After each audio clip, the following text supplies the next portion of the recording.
Welcome back for another video. 3 game weeks to go. There's quite a lot to digest from the weekend's action. In this video we're going to talk about everything that we've learned, along with my team and transfer plans for game week 36. In fact, not just weekend, we'll go back to Friday first. Man City 1, Wolves 0.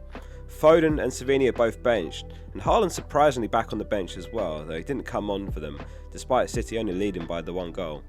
Well in De Bruyne owners though, just as we'd hoped, back in the starting 11 after a rest in the FA Cup, and crucially scored their only goal, 3 bonus points for him as well. There's Doku who took his man on and he cut the ball back for KDB to bury it. I know lots of you picked him up when we got that early team news on the deadline stream that he was going to start. Some of you even captained him. 22 points was massive in a week like this, which was the lowest score in game week. Marmish, obviously a more popular, a really popular captain. It didn't go very well. I mean, he had a couple of half chances at best, just 2 shots, 0.15 XGI. He took a couple of knocks as well during the game and he ended up coming off at 81 minutes. No injury, but he was just getting lumped around a bit and he wasn't having an impact on the game. Ederson back in goal for City, clean sheet for him. Vardy with a nice 8-pointer as well for owners. The real winners were those of you doubled up with Vardy and Ruben Diaz though. Akanji actually came on for O'Reilly, who was kind of struggling out there a bit, which saw Vardy push back to his favoured left-back spot, and that allowed him to get forward again, which is where we want him. Strand Larsen missed out of injury. Pereira said it was a late call on him. They tried until the last session, but after a conversation with him and the medical team, they basically took the decision to leave him out. Not a serious one by the sounds of it. Aston Villa 1, Fulham 0. Heroic 9-pointer for Martinez. I know some of you benched him. But yeah, definitely a reminder the amount of luck that's involved in this game. Like, Villa and Arsenal were dead even on the clean sheet odds before the game. I mean, some started Raya over Martinez, some started Saliba over Konsa.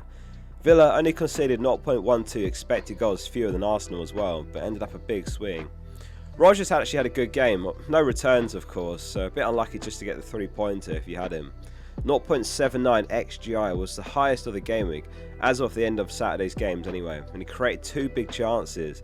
One in particular was absolutely class. He took his man on down the right wing, showed some great strength, and he curled a perfect ball round a defender to the feet of Watkins, who got his shot off, but Leno met it with a good save. But yeah, fine margins, especially given how many picked up Watkins for that game as well. And of course how many actually started Rogers, myself included. After an 11-point haul last game week, Sessegnon followed up with a 0-pointer, despite actually playing out of position, which we thought he would do last week, but didn't. This time he did, and Robertson was back in left back. He did score as well, but it was disallowed, and he came off before 60 minutes and he was on a yellow. Despite the Rashford injury, Watkins still came off earlier than owners would have hoped. 71 minutes for him, and Marland replaced him. Everton 2, Ipswich 2. Now, this wasn't part of the script. Everton defence heavily targeted with transfers before the game week, given that Ipswich home fixture, plus of course Southampton home to come. Beto and McNeil scoring in the first half, and Ciso and Hurst responding to bring it level. I was looking at the fixture ticker for the final 3 game weeks on my app, and Ipswich are actually top. However, there's just really no one there of interest, is there? Forest are right up there with Leicester home next as well, so Wood is really tempting with that considered. Brentford and Bournemouth also the other 2 teams that leap out to me here looking at those final 3. So Brentford with Ipswich next, so of course there's Mbeumo and Wissa, we haven't got either of those. Bournemouth's next 2 a little bit trickier, but Leicester home in game week 38 just seems primed for buying a Bournemouth attacker or 2. Arsenal 1, Bournemouth 2, and this wasn't part of the script either. In a game where we were expecting loads of Arsenal rotation and it was almost full strength. Like Timber over White and Marino over Trossard, and that's Arsenal's best 11 right now. So yeah, Saka gets the start after all that, but he blanks in the end anyway. Arteta presumably trying to get some rhythm into the team before the second leg in the Champions League, but it didn't work out. Saka and Martinelli ended up playing 86 minutes as well, which is definitely longer than he would have wanted, but they were 2-1 down, so I guess that's why he kept them on longer.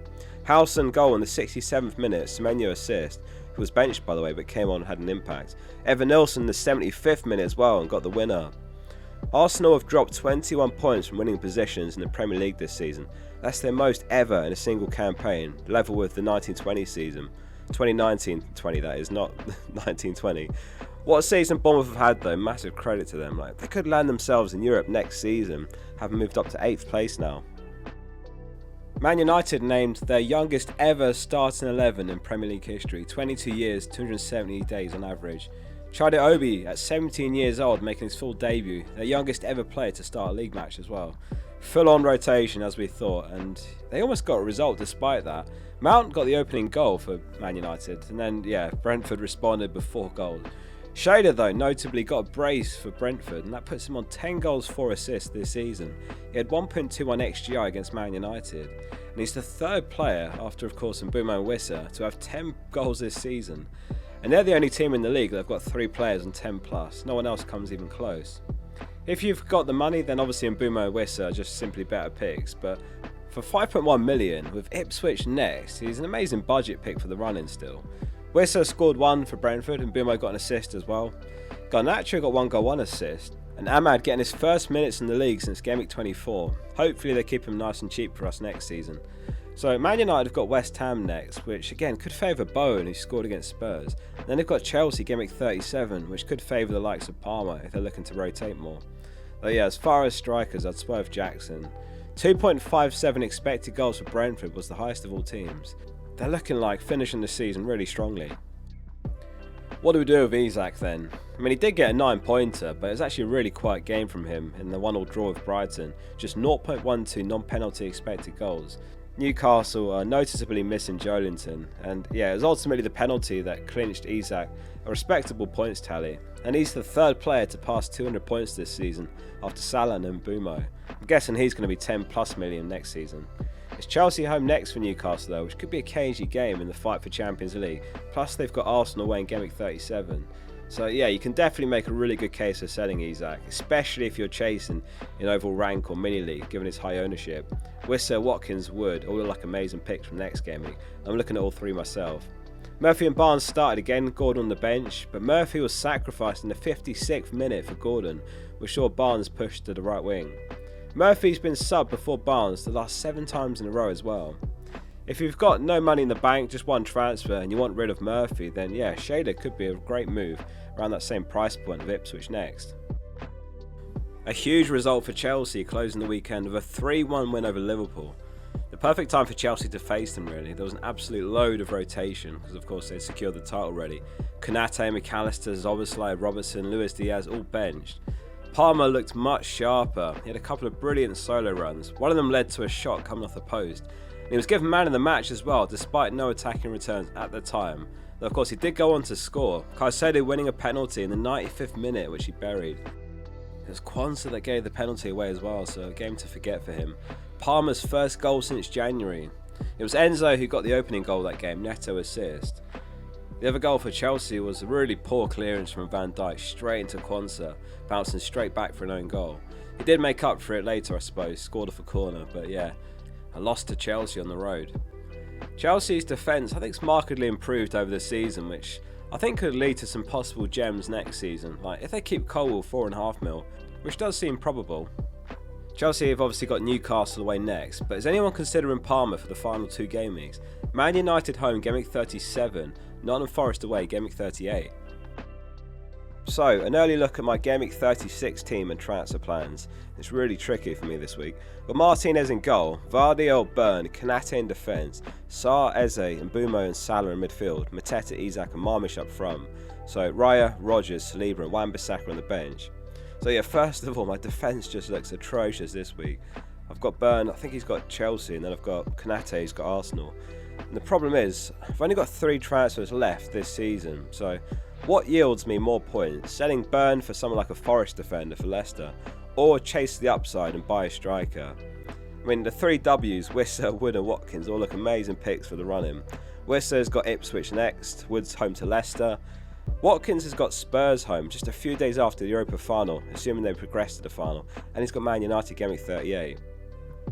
My gut feeling is just to hope for a miracle in my defence and make up the points by buying a striker potentially.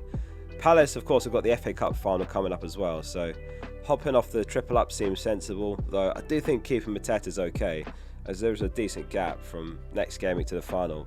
But the current plan is Mateta to Wissa. Wood's got just 1 goal in his last 7 starts, which is a bit concerning. He's truly out of that purple patch right now, while Wissa's the man in form. So the current plan is Mateta to Wissa.